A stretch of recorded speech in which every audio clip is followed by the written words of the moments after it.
Teka. Magkape muna tayo. Hi! Ay, nandiyan pala kayo. Magandang araw po. Ito na po yung ating... Meron ka bang tinapay dito? Sorry naman. Kabila. Meron pa rin. Mamaya-maya kakainin. Meron pa rin. Di ba? Alaman. Baka mamaya-maya kakainin. Ano baon? Okay. Oy, magandang hapon po ulit. Ay, magandang araw po ulit. Magandang araw po sa lahat. Yun. Tara, kape tayo. Ito po yung pangalawang episode po ng ating kwentuhan na Mr. and Mrs. At ito po ulit, si Papa. At ako naman si Mama. Yan. Welcome sa aming kwentuhan. Yun. Kung kayo po'y nakapanood po nung una, wala po tayong masyadong sinishare po na information na mga experiences. Bali, nagpakilala lang po kami. Dahil, unang-una po medyo, tsaka hindi po kami masyadong prepared din. Kahit na ngayon, nagpa-practice pa rin po kami. So, pagpasensyahan nyo na po, unti-unti siguro as time goes by, baka gumaling kami. At maganda na kami panuurin. Ngayon, medyo, kung sa seryoso, umpisa no? Pero, tuloy po natin yung kwentuhan. Ngayon, kung nandyan po kayo, at nandyan pa po kayo nanonood, baka pwede pong tulungan nyo po ng konti. Paki-like po yung video na to, and click nyo po yung subscribe, and the notification bell para po ting mag-a-upload po kami ng video. Usually mag-a-upload po kami. Gusto namin mag-upload kami ng mga at least once a week. Para naman po hindi masyadong puro na lang kami pinapanood. So, pwede kayo manood ng iba. Impeachment.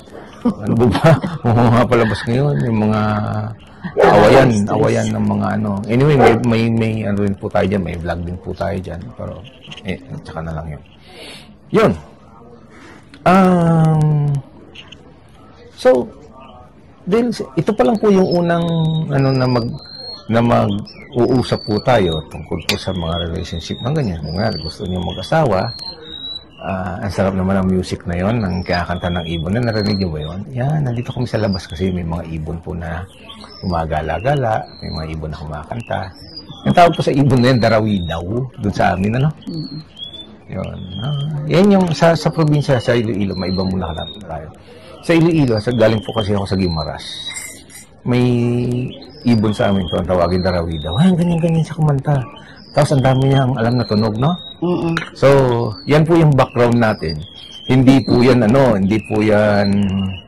Baka Saka hindi po yan, wala pong copyright yan. Yung copyright yan, amin niya, original yan, sa ibon galing yan. Ha? So, YouTube, pakinggan mo maigi. Yan, urig yan. Andun nga siya.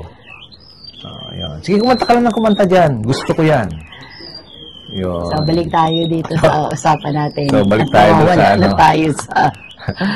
balik tayo sa usapan. So, since yun nga, pag-usapan namin na, umpisa po, nanahimik na siya. Ayun. Umpisa po tayo dun sa mag-jowa. Jowa, no? Yes. Ayan, mag-girlfriend, mag-boyfriend, o magkasintahan. Then, naging mag-asawa. Naging magulang. At naging mag-jowa ulit. Ngayon, mag-jowa na lang kami ulit. Malalaman niyo yan kung bakit. Ganda ng background music talaga. Na-enjoy ko. Yun. Tapos, yan, balik tayo. Kami po ng wife ko, gano'n ba tayo katagal managan, no? 1 year lang yata, no? Mahigit. 1 year lang kami mahigit. Naging mag-jowa. Tapos,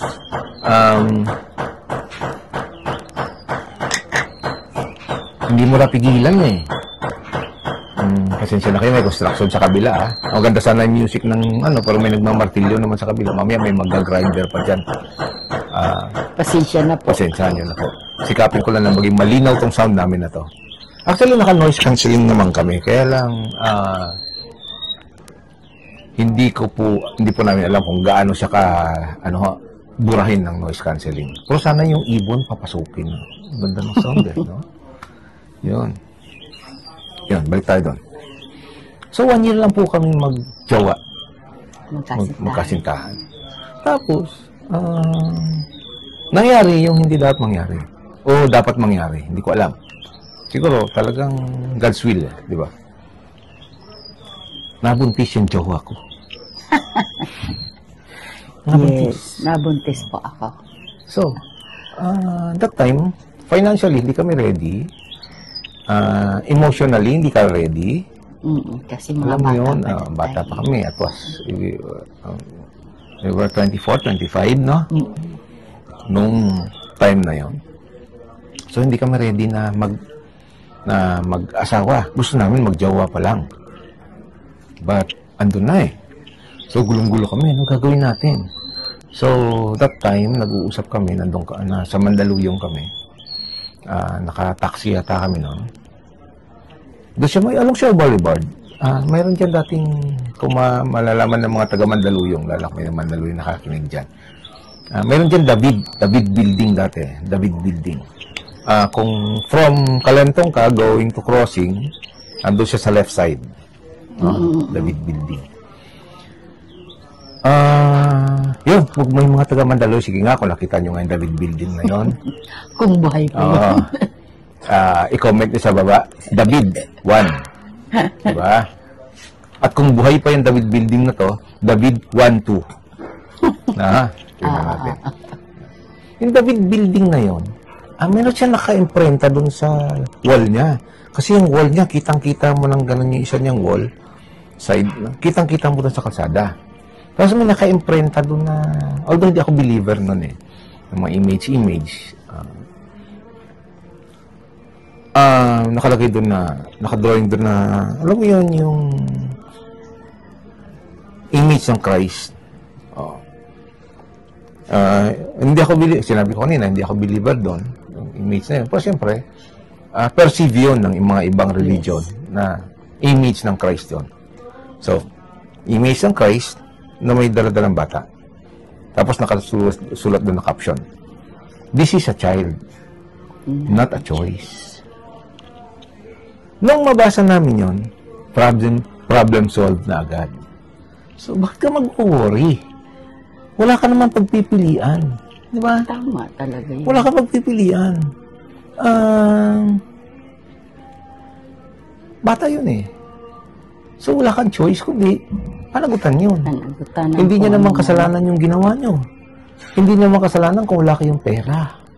Hindi niya naman kasalanan kung emotionally hindi kayo ready. Ba't ginawa nyo? So, hindi siya dapat yung parurusahan nyo kung hindi nyo nagawa or kung hindi kayo ready. So, kailangan mong panagutan yon. So, usap kami ng misis ko, ng jowa ko pala nun. Paalam na lang tayo. Diba? So, kinausap namin yung mga magulang namin. Sinabi namin situation na ganito nangyari. Kaso, hindi kami financial ready. Hindi kami... Siyempre, gusto namin sana na mag-asawa kami. May financial stability. Kaso...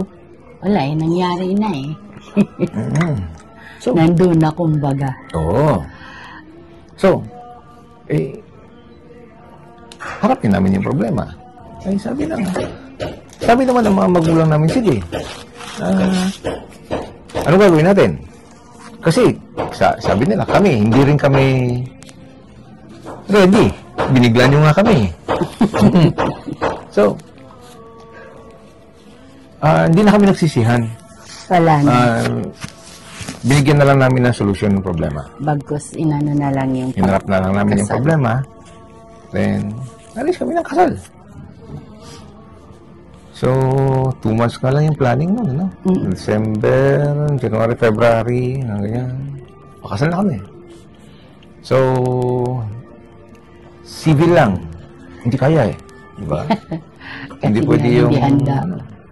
Civil lang. So, yung invited lang, close relative, yung aso namin. Hindi na kumakanta, yung ibon na tambay dito sa garden namin maliit. Ngayon, yung aso ko, Kyra! Yun.